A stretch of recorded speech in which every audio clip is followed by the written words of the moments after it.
ಆರೋಗ್ಯದಲ್ಲಿ ಸಣ್ಣ ಪುಟ್ಟ ಕಿರಿಕಿರಿ ತಂದುಕೊಟ್ಟರೂ ಸಹ ದೊಡ್ಡ ಮಟ್ಟದ ಗಾಬರಿ ಪಡುವಂತಹ ವಾತಾವರಣಗಳು ನಿಮಗೆ ಕಾಸು ಎಷ್ಟು ಬಂದರೂ ಸಹ ಹಣಕಾಸು ನಿಮ್ಮಲ್ಲಿ ಕೈಲಲ್ಲಿ ನಿಲ್ಲೋದಿಲ್ಲ.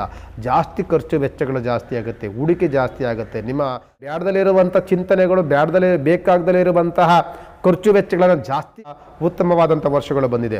ಸುಮಾರು ವರ್ಷಗಳಿಂದ ಕಷ್ಟವನ್ನು ಅನುಭವಿಸಿರುವಂಥದ್ದು, ಸುಮಾರು ದಿನಗಳಿಂದ ಅಪನಿಂದನೆಗಳನ್ನು, ಆರೋಗ್ಯದ ವ್ಯತ್ಯಾಸಗಳನ್ನು, ಇನ್ನೂ ಬೇರೆ ಬೇರೆ ಸಮಸ್ಯೆಗಳನ್ನು ಅನುಭವಿಸಿದಂತಹ ಮಕರ ರಾಶಿ ಈಗ ಅದೃಷ್ಟ ದಿನಗಳು. ನಮಃ ಶ್ರೀಮತಿ ರಾಮಾನುಜಾಚಾರ್ಯಾಯ ನಮಃ. ಇದು ಜುಲೈ ತಿಂಗಳು ಮಕರ ರಾಶಿಯ ಮಾಸ ಭವಿಷ್ಯದಲ್ಲಿ ಮಕರ ರಾಶಿಗೆ ನೋಡಿ ಅದೃಷ್ಟದ ದಿನಗಳು ಆರಂಭವಾಗಿ ಅಲ್ಲೇ 1 ತಿಂಗಳಾಯಿತು. ಜೂನ್ ತಿಂಗಳಿಂದಲೂ ಸಹ ನಿಮಗೆ ಗುರುವಿನ ಯೋಗ ಫಲವನ್ನು ಪಡ್ಕೊಂಡಂತಹ ಮಕರ ರಾಶಿ, ಶನಿಯಿಂದ ಬಿಡುಗಡೆಯಾಗಿರುವಂತಹ ಮಕರ ರಾಶಿ, ಕುಜನ ದೋಷದಿಂದ ವಿಮುಕ್ತರಾದಂತಹ ಮಕರ ರಾಶಿ, ಎಲ್ಲ ಅದೃಷ್ಟ ಫಲಗಳನ್ನು ಜೂನ್ ತಿಂಗಳಿಂದಲೇ ನೀವು ಆರಂಭವಾಯಿತು.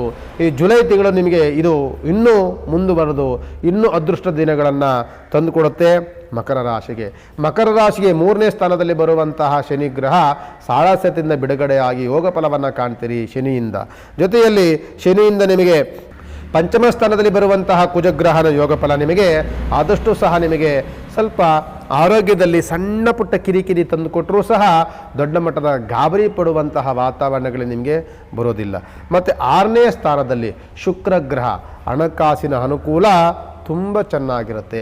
6ನೇ ಮನೆಯಲ್ಲಿ ನಿಮಗೆ ರವಿ, ಬುಧ ಮತ್ತು ಚಂದ್ರಗ್ರಹ 6ನೇ ಮನೆಯಲ್ಲಿ ಬರೋದರಿಂದ ಭಾಸ್ಕರನ ಯೋಗ ಬರುತ್ತೆ. ನಿಮಗೆ ಬುಧನ ಯೋಗ, ಹೊಸ ಹೊಸ ಚಿಂತನೆಗಳು ಸಿಗುತ್ತೆ, ಹೊಸ ಹೊಸ ಆಲೋಚನೆಗಳು ಸಿಗುತ್ತೆ, ಕೆಲಸ ಮಾಡುವಂಥ ಜಾಗದಲ್ಲಿ ಉತ್ತಮವಾದಂಥ ಗಳಿಕೆ ಸಿಗುತ್ತೆ, ಬಿಸ್ನೆಸ್ಸಲ್ಲಿ ಉತ್ತಮವಾದಂಥ ಲಾಭ ಗಳಿಕೆ ಸಿಗುತ್ತೆ, ಕೀರ್ತಿ ಅಭಿವೃದ್ಧಿ ಆಗುವಂತಹ ವಾತಾವರಣ, ಮೇಲಧಿಕಾರಿಗಳಿಂದ ಹೊಗಳಿಕೆಯ ಮಾತುಗಳು ಮತ್ತು ಅಕ್ಕಪಕ್ಕದವರಿಗೆ ಸಹಯೋಗ ತುಂಬ ಚೆನ್ನಾಗಿ ಸಿಗುತ್ತೆ. ಪ್ರಯತ್ನಿಸಿದ ಕೆಲಸವೆಲ್ಲವೂ ಸಹ ಸಫಲತೆಯನ್ನು ಕಾಣುವಂಥದ್ದು ಮಕರ ರಾಶಿಯವರಿಗೆ. ಮಕರ ರಾಶಿ ಜೂನ್ ತಿಂಗಳಲ್ಲದೆ ಮುಂದಿನ ದಿನಗಳೂ ಸಹ ನಿಮಗೆ ಉತ್ತಮವಾದಂಥ ವಾತಾವರಣಗಳನ್ನು ಇದು ಇನ್ನೂ ಮುಂದೂಡುವಂತಹ ವಾತಾವರಣ ತುಂಬ ಚೆನ್ನಾಗಿರುತ್ತೆ. ಜೊತೆಯಲ್ಲಿ ಸಪ್ತಮದಲ್ಲಿ ಬರುವಂತಹ ಗುರುವು ಉತ್ತಮವಾದ ದೃಷ್ಟಿಯನ್ನು ಕೊಡ್ತಾನೆ.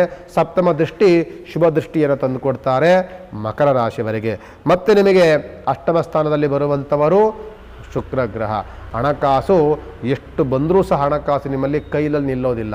ಜಾಸ್ತಿ ಖರ್ಚು ವೆಚ್ಚಗಳು ಜಾಸ್ತಿ ಆಗುತ್ತೆ, ಹೂಡಿಕೆ ಜಾಸ್ತಿ ಆಗುತ್ತೆ, ನಿಮ್ಮ ಆಸೆ ಆಕಾಂಕ್ಷೆಗಳು ಜಾಸ್ತಿ ಆಗುತ್ತೆ. ಏನಕ್ಕೆ ಬೇಕು ಅದಕ್ಕೆ ಬ್ಯಾಡದಲ್ಲಿರುವಂಥ ಚಿಂತನೆಗಳು, ಬೇಕಾಗದಲ್ಲೇ ಇರುವಂತಹ ಖರ್ಚು ವೆಚ್ಚಗಳನ್ನು ಜಾಸ್ತಿ ಮಾಡ್ಕೊಳ್ತೀರಿ. ಅದ್ರ ಬಗ್ಗೆ ಮಾತ್ರ ಯೋಚನೆಗಳನ್ನು ಮಾಡಬೇಕು ಹೊರತು ಮಿಕ್ಕಿದ್ದೆಲ್ಲವೂ ಸಹ ಈ ಮಕರ ರಾಶಿಯವರಿಗೆ ಅದೃಷ್ಟ ದಿನಗಳು ನಿಮಗೆ ಆರಂಭವಾಗಿ ಅಲ್ಲೇ ಭಾಳ ದಿನಗಳಾಯಿತು. ಸುಮಾರು ದಿನಗಳು ಸಹ ನಿಮಗಿರುತ್ತೆ. ಉತ್ತಮವಾದಂಥ ವಾತಾವರಣಗಳು ಸಿಗುತ್ತೆ. ಮತ್ತು ಕೋರ್ಟು ಕಚೇರಿಗಳ ವಾತಾವರಣಗಳಿದ್ದರೂ ಸಹ ಅದಕ್ಕೆ ನಿಮಗೆ ಲಾಭ ಸಿಗುವಂಥ ವಾತಾವರಣಗಳು ಖಂಡಿತವಾಗಿ ಸಿಗುತ್ತೆ. ನಿಮ್ಮ ರಾಶ್ಯಾಧಿಪತಿ ಬಂದು ಶನಿಗ್ರಹ, ದೋಷದಿಂದ ಬಿಡುಗಡೆಯಾದಂಥವನು ಶನಿಗ್ರಹ. ಈಗ ಉತ್ತಮವಾದಂಥ ಲಾಭಗಳಿಕೆ ಕೊಡ್ತಿರುವಂಥವನು ಶನಿಗ್ರಹ. ಆದ್ದರಿಂದ ಶನಿಯ ಉಪಾಸನೆ, ಶನಿಯ ಧ್ಯಾನ, ಶನಿಯ ಪ್ರಾರ್ಥನೆ ಅತ್ಯಂತ ಅವಶ್ಯಕ. ಶನಿಮಾತ್ಮನಿಗೆ ಹೋಗಿ ಒಂದು ತೈಲಾಭಿಷೇಕವನ್ನು ಮಾಡಿಸಿ, ಶನಿಮಾತ್ಮನ ದೇವಸ್ಥಾನಕ್ಕೊಂದು ಅರ್ಚನೆಯನ್ನು ಮಾಡಿಸಿ, ಪಂಚಮುಖಿ ಹನುಮಂತನ ಪ್ರಾರ್ಥನೆಗಳನ್ನು ಮಾಡ್ಕೊಳ್ಳಿ. ಯಾವುದಾದ್ರೂ ನಿಮ್ಮ ಮನೆಯಲ್ಲಿ ಏನಾದರೂ ಪೂಜೆ ಪುನಸ್ಕಾರಾದಿಗಳು ಮಾಡಬೇಕು ಅಂದರೆ ನವಗ್ರಹ ಶಾಂತಿ ಮಾಡಿಸ್ಕೊಳ್ಳಿ. ಪ್ರತಿ ಶನಿವಾರ ಹೋಗಿ ಶನಿದೇವರಿಗೆ ಅರ್ಚನೆ ಅಷ್ಟೋತ್ತರಗಳನ್ನು ಮಾಡ್ಕೊಂಡು ಬನ್ನಿ. ಇದೆಲ್ಲವೂ ಮಾಡೋದರಿಂದ ಈ ಮಕರ ರಾಶಿಗೆ ಇನ್ನೂ ಉತ್ತಮವಾದಂಥ ವಾತಾವರಣ ಖಂಡಿತವಾಗಿ ನಿಮಗೆ ಸಿಗುತ್ತೆ. ಯಾಕೆ ಅಂದರೆ ನಿಮ್ಮ ರಾಶ್ಯಾಧಿಪತಿ ಶನಿಗ್ರಹ. ಶನಿಗ್ರಹವನ್ನು ಉಪಾಸನೆ ಅತ್ಯಂತ ಅವಶ್ಯಕ ನಿಮಗೆ. ಮಿಕ್ಕಿದ್ದೆಲ್ಲವೂ ಸಹ ಅನುಕೂಲಕರವಾದಂಥ ವಾತಾವರಣ. ಇನ್ನು ಮುಂದಿನ ದಿನಗಳೂ ಸಹ ಈ ವಾತಾವರಣ ಇನ್ನೂ ನಿಮಗೆ ಅನುಕೂಲಕರವಾದಂಥ ವಾತಾವರಣಗಳೇ ಸಿಗುತ್ತೆ ಹೊರತು ಕಷ್ಟದ ವಾತಾವರಣಗಳು ನಿಮಗೆ ಸಿಗುವಂಥದ್ದು ಇನ್ನು ಭಾಳ ರೇರು. ಆದ್ದರಿಂದ ಉತ್ತಮವಾದಂಥ ವರ್ಷಗಳು ಬಂದಿದೆ. ಸುಮಾರು ವರ್ಷಗಳಿಂದ ಕಷ್ಟವನ್ನು ಅನುಭವಿಸಿರುವಂಥದ್ದು, ಸುಮಾರು ದಿನಗಳಿಂದ ಅಪನಿಂದನೆಗಳನ್ನು, ಆರೋಗ್ಯದ ವ್ಯತ್ಯಾಸಗಳನ್ನು, ಇನ್ನೂ ಬೇರೆ ಬೇರೆ ಸಮಸ್ಯೆಗಳನ್ನು ಅನುಭವಿಸಿದಂತಹ ಮಕರ ರಾಶಿ ಈಗ ಅದೃಷ್ಟ ದಿನಗಳು ಬಂದಾಗ ಅಂಥ ದಿನಗಳನ್ನು ನೀವು ಉತ್ತಮವಾಗಿ ಬಳಸ್ಕೊಳ್ಳಿ ಅಂತ ಈ ಸಂದರ್ಭದಲ್ಲಿ ಹೇಳಬಹುದು. ನಮಸ್ಕಾರ.